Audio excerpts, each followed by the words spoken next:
if you track women through their ovulation cycle and you show them a picture of a man, the same man, and you do nothing but vary his jaw width, when they're ovulating, the guy with the wider jaw is more attractive, and when they're not ovulating, the farthest away from that, the guy with the thinner jaw is more attractive, and that's associated with testosterone levels. And so women who are fertile like more masculine men, and basically if you're on the pill, then you're never in that ovulation phase. And so one thing that may have happened, and I don't know this for sure, but it's interesting to consider, is that since women have been taking the birth control pill, their preference for less masculine men has become more pronounced. And that could easily be one of the things that's fueling at least some of the tension that's existed and exists now politically between men and women. But the point is that you just cannot ignore the massive consequences of a biological revolution like that, and to make any other factor causal when you're trying to understand the political movements, especially in the last, say, 40 years, you're putting the cart before the horse. Now, it's reasonable to point out that the pill wouldn't have been accepted as a technology if certain political changes with regards to the emancipation of women hadn't already been in place, right? No one would have even been allowed to do something like investigate contraception.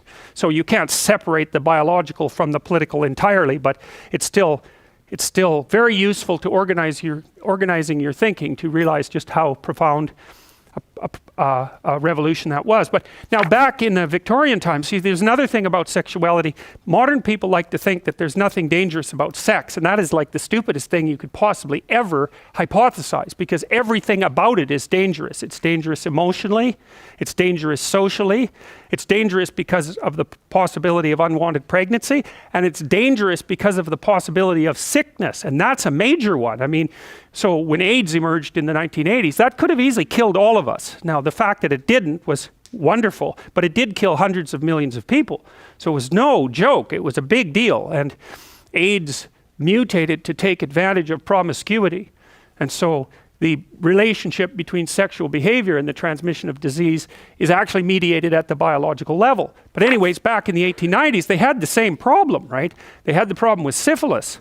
And syphilis is one nasty disease. It can mimic almost any other disease, and it's devastating to your nervous system, and you can pass it on to your children.